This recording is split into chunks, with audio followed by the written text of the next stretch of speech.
ইমান বেছি চিঞৰিলে বিজেপি ভয় খাই যাব।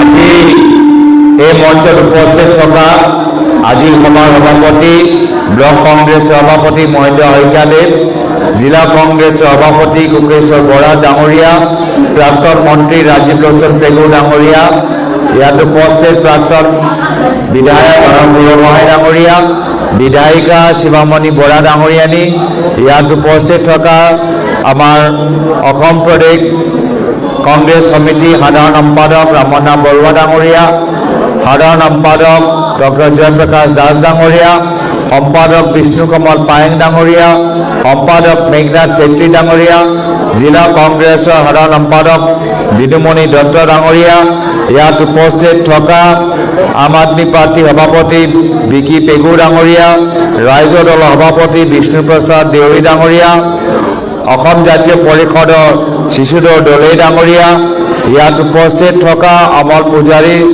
আমাৰ উপসভাপতি ৰাণা পাংগিং ডাঙৰীয়া, জীৱন দলৈ ডাঙৰীয়া, ইয়াত উপস্থিত থকা কৃষ্ণা দাস ডাঙৰীয়ানী, দিৱালী পাটেৰ ডাঙৰীয়ানী, ৰঞ্জন বৰা ডাঙৰীয়া, মুকুল দলৈ ডাঙৰীয়া, টিংকু পাটেৰ ডাঙৰীয়া, আজি ইয়াত উপস্থিত থকা আমাৰ মহিলা ব্লক কংগ্ৰেছৰ সভানেত্ৰী শবনম পেগু ডাঙৰীয়া, মহিলা ব্লক কংগ্ৰেছৰ সভানেত্ৰী আমাৰ নাম ডাঙৰীয়ানী, ইয়াত উপস্থিত থকা আমাৰ NSY যুৱ কংগ্ৰেছ, মহিলা কংগ্ৰেছ, ব্লক কংগ্ৰেছ, জিলা কংগ্ৰেছৰ বিষয়াসকল আৰু ইয়াত উপস্থিত থকা শ্ৰদ্ধেয় ৰাইজ, আজি আপোনালোকৰ মাজত আহি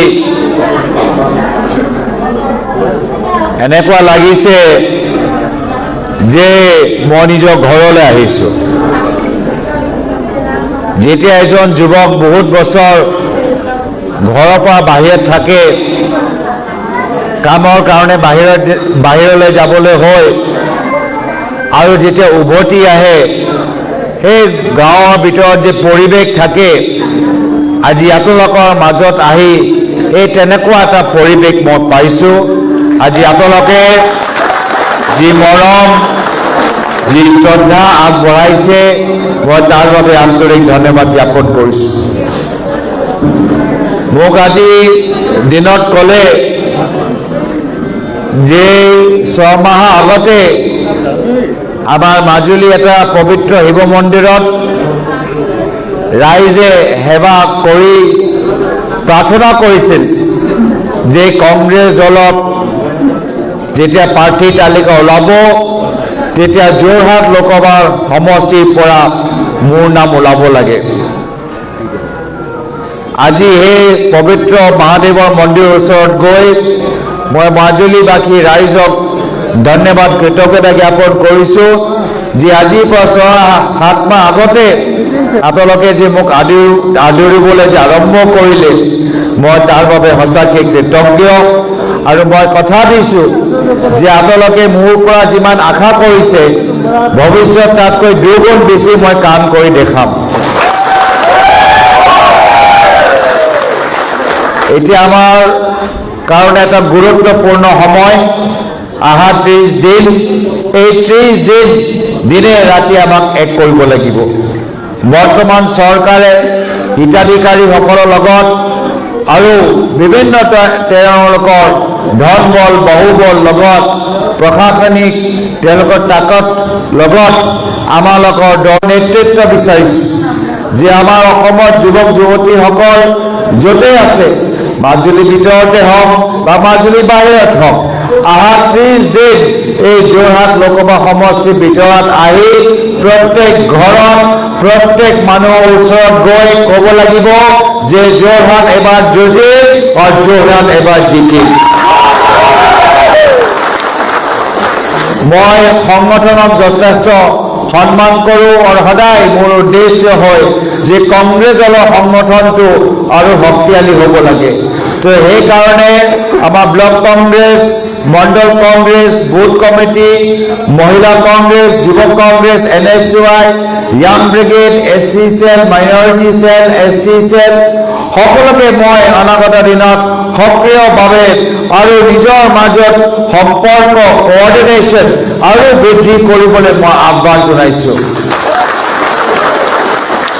এই ক্ষেত্ৰত বহুত আমাৰ নৱপ্ৰজন্ম বা সচেতন নাগৰিক আমাৰ লোকৰ ওচৰলৈ আহিছে, আমাৰ লোকক যোগদান কৰিছে, আমাৰ লোকক পৰামৰ্শ দিছে আৰু সেইকাৰণে এই 30 দিনৰ ভিতৰত আমিও নিজৰ দলৰ দৰ্জা মুকলি কৰি যিসকলে আমাৰ দলৰ ভিতৰত আহিবলৈ বিচাৰে, দলটোক যোগদান কৰিবলৈ বিচাৰে, সকলোৰ কাৰণে দৰ্জা খুলি আমি চবকে লৈ আমাৰ দলটোক আৰু শক্তিশালী কৰা সময়টো আহিছে।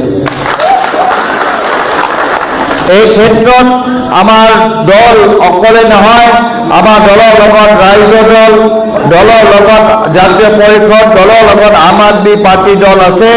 আমি য'তে আমি পাৰোঁ আমি নিজৰ লোকেল আৰু ব্লক লেভেল কোঅৰ্ডিনেশ্যন কমিটি গঠন কৰি আমি নিজৰ এটা শ্বেডিউল দিব লাগে যে আমি কেনেদৰে সমষ্টিটো ভাগ কৰিম, কেনেদৰে আমি ৱাৰ্ড ৱাইজ ভাগ কৰিম। আমাৰ লোকৰ এটাই কাম যে অহা 30 দিনৰ ভিতৰত আমি সকলো ঘৰৰ ওচৰত গৈ মানুহক বুজাব লাগিব যে এই যে মোদী বিজেপি যে বাৰম্বাৰ মোদী কৈ থাকে, এই মোদী মানে মূল্য বৃদ্ধি, এই মোদী মানে মূল্য বৃদ্ধি। মোদী অহাৰ পিছত এটাই পৰিৱৰ্তন দেখা পালো, নহৰু 1 কেজি দাম এতিয়া 400 টকা হৈ গৈছে।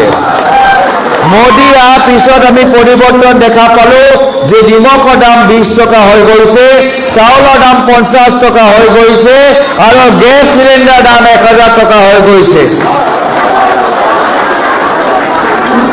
মোদী কৈ থাকে, মোদী মানে মিছা কথা, 15 লাখ টকা কাৰো একাউণ্টত সোমোৱা নাই, কলা ধন অহা নাই, 6টা জনগোষ্ঠী জনজাতিকৰণ পোৱা নাই, বাংলাদেশী তেওঁলোকে ইয়াৰ পৰা বিদায় দিবলৈ পাৰা নাই। তো মোদী মানে মিছা কথা, মোদী মানে মূল্য বৃদ্ধি। আমাক মোদী চৰকাৰ নালাগে, আমাৰ নিজৰ ৰাইজৰ হাতটো শক্তিশালী কৰিব লাগিব, গণতন্ত্ৰ সুৰক্ষা কৰিব লাগিব, কা আইন বাতিল কৰিব লাগিব আৰু যিসকলে আজি কা বিৰুদ্ধে সংগ্ৰাম কৰি আছে আমাৰ সকলোৰ কাৰণে আমাৰ বিকল্প যথেষ্ট সহজ সৰল। অনাগত দিনত হাতৰ চিনপত ভোট দিয়ক আৰু কা আইন বাতিল কৰক। যদি আমাক কা নালাগে তেতিয়া হাতৰ চিনপত আমাক ভোট দিব লাগিব। আৰু ইণ্ডিয়া এলায়েন্সৰ যেতিয়া আমাৰ চৰকাৰ গঠন হ'ব, প্ৰথম কেবিনেট মিটিঙৰ ভিতৰত আমি এই কা আইন বাতিল কৰিম।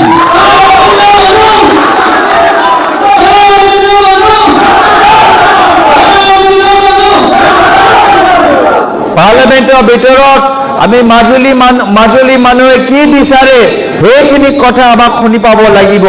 আজি মাজুলী অঞ্চলৰ ৰাইজে গৰাখহনীয়াৰ পৰা যথেষ্ট তেওঁলোকৰ অসুবিধা হৈ আছে, কিন্তু খহনীয়া নিয়ন্ত্ৰণৰ ক্ষেত্ৰত কেন্দ্ৰ চৰকাৰৰ পৰা যিমান টকা আহিব লাগিছিল, কেন্দ্ৰ চৰকাৰৰ পৰা যিদৰে পেকেজ আহিব লাগিছিল, সেই পেকেজ আজি তাৰিখত অহা নাই।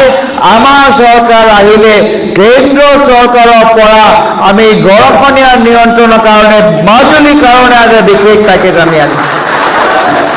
আজি বহুত মানুহৰ ভূমিপট্টা নাই, ৰাস্তাৰ কাষত তেওঁলোকে আছে, হাজিৰা কৰে, কিন্তু তেওঁলোকৰ ভূমিপট্টা নাই। আজি গুৱাহাটীৰ ভিতৰত আমি দেখা পাইছো যে ৰেলহাসৰ বিলৰ কাষত যিখিনি মানুহ আছে, পাহাৰত যিখিনি মানুহ আছে, আজি তেওঁলোকৰ ভূমিপট্টা নাই। আমি BTAD অঞ্চলত দেখা পাইছো যে বহুত মানুহৰ আজি ভূমিপট্টা নাই। এইখন চৰকাৰ দুখীয়া মানুহৰ ঘৰ JCB লগাই ভাঙিছে, দুখীয়া মানুহক উচ্ছেদ কৰিছে, কিন্তু ধনী মানুহক উচ্ছেদ কৰা সাহস নাই। সেইকাৰণে আমালোকক বুজিব লাগিব যে কংগ্ৰেছ হ'ল দুখীয়া মানুহৰ চৰকাৰ আৰু বিজেপি হ'ল ধনী মানুহৰ চৰকাৰ। আৰু সেইকাৰণে আমাৰ চৰকাৰ যেতিয়া আহিব, ভূমিপট্টাৰ ওপৰত আমাক জোৰ দিব লাগিব। যিসকলে আজি থাওৰাত, মাজুলীত, গুৱাহাটীত যিসকলে ভূমিপট্টা পোৱা নাই, তেওঁলোকৰ ভূমিপট্টা প্ৰদান কৰা আমাৰ এটা নীতি নিয়ম আমাৰ হাতত ল'ব লাগিবই। আজি মাজুলী এটা বৈষ্ণৱ পীঠ, মাজুলী এটা আমাৰ ৱৰ্ল্ড হেৰিটেজৰ, ইয়াত আমাৰ আমি দাবী বিভিন্ন সময়ৰ পৰা জনাই আছো, কিন্তু ৱৰ্ল্ড হেৰিটেজৰ ক্ষেত্ৰত বা বৈষ্ণৱ পীঠ হিচাপে যিদৰে মাজুলী জিলিকি উঠিব লাগে আমি সেই পৰিৱেশটো দেখা পোৱা নাই। আমি সকলোৱে মিলি আমাৰ আদৰ্শ মাজুলী সংস্থাপন কৰিবলৈ হ'লে, সৃষ্টি কৰিবলৈ হ'লে আমাৰ নিজৰ হাতটো শক্তিশালী কৰিব লাগিব আৰু অনাগত দিনত আমি বিজেপি ইয়াৰ পৰা বিদায় দিব লাগিব। বিজেপি দলৰ কাম নাই, তেওঁলোকে মাত্ৰ আমাৰ ভাই ককাইৰ মাজত সংঘাত সৃষ্টি কৰে, হিন্দু মুছলিমৰ মাজত, হিন্দু আৰু খ্ৰীষ্টানৰ মাজত, উজনি নামনিৰ নামত, জনগোষ্ঠী SC নন SC মাজত তেওঁলোকৰ কাম হৈছে সংঘাত লগোৱা। আমি অসমৰ ভিতৰত সংঘাত হ'বলৈ নিদিওঁ, আমি অসমৰ ভিতৰত সদায় শান্তি সম্প্ৰীতিৰে আমি থাকিবলৈ বিচাৰোঁ। আজি শ্ৰদ্ধেয় ৰাইজ, আজি বিজেপি দলৰ ইমান দূৰ অৱস্থা, তেওঁলোকে গম পাই গৈছে যে যোৰহাট লোকসভা সমষ্টি হাৰিবলৈ গৈ আছে আৰু সেইকাৰণে একো উপায় নাপায় এতিয়া ব্যক্তিগতভাৱে মোক আক্ৰমণ কৰিবলৈ বিচাৰিছে, ব্যক্তিগতভাৱে মোৰ পৰিয়ালটোক আক্ৰমণ কৰিবলৈ বিচাৰিছে, ব্যক্তিগতভাৱে মোৰ খুৰাজনক আক্ৰমণ কৰিবলৈ বিচাৰিছে। মই তেওঁলোকৰ প্ৰত্যেক ৰাজনৈতিক আক্ৰমণ নিজৰ কামৰে মই উত্তৰ দেখাম। তেওঁলোকৰ পৰা আমাৰ একো ভয় খাব নালাগে। তেওঁলোকে যদি আমাৰ ভাবিছে যে কংগ্ৰেছ দলৰ এজন দুজন ব্যক্তি ল'লে আমাক দুৰ্বল কৰিব, সকলোৱে গ'লে মই শেষত গৈ অকলে মই বিজেপিৰ লগত RSS লগত যুঁজিবলৈ মই প্ৰস্তুত আছোঁ। আৰু এই মনোভাৱ সকলোৰ ভিতৰত আছে। আমি সকলোৱে এটা সাহসী দলৰ সদস্য। যি সময়ত আমাৰ দলৰ ভিতৰত আলফা চালফা ভয় আছিলে, সেই সময়তো আমি দল কৰিছোঁ। আমি নিষ্ঠাবান কংগ্ৰেছ কৰ্মী, আমি কোনো বিজেপি RSS বা মুখ্যমন্ত্ৰী হিমন্ত বিশ্ব শৰ্মাৰ পৰা আমি ভয় নাখাওঁ। আজি মই আইসকলক আহ্বান জনাইছোঁ যে আইসকল এই কথা নাভাবিব যে বিজেপি চৰকাৰে আঁচনি দিছে, কংগ্ৰেছ আহিলে আঁচনি নাপাম বা বিজেপিয়ে আঁচনি কৰ্তন কৰি দিব। কংগ্ৰেছ বিজেপিতকৈ বেছি আঁচনি দিব। আপোনালোকে যিমান পাইছে তাতকৈ আৰু বেছি পাব। আজি তাৰিখত যাৰ আধাৰ কাৰ্ড নাই, তেওঁলোকে ৰাচন পোৱা নাই, আমি সকলোৱে যে ৰাচন পাব আমি তাৰ আমি ব্যৱস্থা কৰিম। মনত পেলাওক, যেতিয়াবা কংগ্ৰেছৰ চৰকাৰ আছিলে আমাৰ মহিলাসকলৰ কাৰণে কিমান আঁচনি আছিলে। আমাৰ মামনি আঁচনি আছিলে, মাজনী আঁচনি আছিলে, বাইদেউ আঁচনি আছিলে, নবৌ আঁচনি আছিলে, আইদেউ আঁচনি আছিলে। শিপিনীসকলে তেওঁলোকে এটা বিনামূল্যত তাঁতশাল পাইছিল, বিনামূল্যত সূতা পাইছিল। আপোনালোকে নিজৰ ঘৰৰ ভিতৰত যে গামোচা বৈ তাৰ এটা উপযুক্ত মূল্য পাইছিল। এনেকুৱা এটা পৰিৱেশ পুনৰবাৰ যেতিয়া কংগ্ৰেছ আহিব, আমি এনেকুৱা এটা পৰিৱেশ অসমৰ আইসকলৰ কাৰণে আমি সৃষ্টি কৰিম। আজি অসমীয়া গামোচা মূল্য নাপায়, বাহিৰৰ পৰা গামোচা কম দামত আহি আমাৰ অসমৰ থলুৱা শিপিনীসকলে উপযুক্ত মূল্য পোৱা নাই। তাঁতশাল এতিয়া পুৰণা হৈ গ'ল। জাকাত মেচিনৰ কাৰণে যি সুবিধা পাব লাগে, সেই জাকাত মেচিনৰ আজি তাৰিখত তেওঁলোকে সুবিধা পোৱা নাই। এই ধৰণৰ কথাবোৰ পাতিবলৈ আজি মই ৰাজনীতিত নামিছোঁ।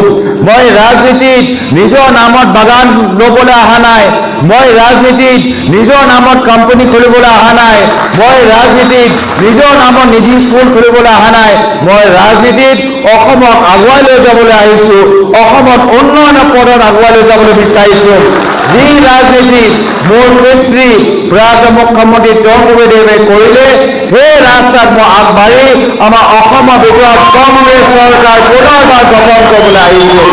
শ্ৰদ্ধেয় ৰাইজ, মই আৰু বিশেষ দেৱতা ক'বলৈ বিচৰা নাই। অনাগত 30 দিন এদিনো আমি জিৰণি ল'ব নোৱাৰোঁ। যি যুঁজ আজি আমি দেখাইছোঁ, সেই যুঁজ ধৰি ৰাখিব লাগিব। আৰু আজি এই সুন্দৰ বাইক ৰেলী আয়োজন কৰাৰ বাবে মই NSY যুৱ কংগ্ৰেছ, মণ্ডল যুৱ কংগ্ৰেছ প্ৰত্যেকজনক মই ধন্যবাদ আৰু কৃতজ্ঞতা জ্ঞাপন কৰিবলৈ বিচাৰিছোঁ।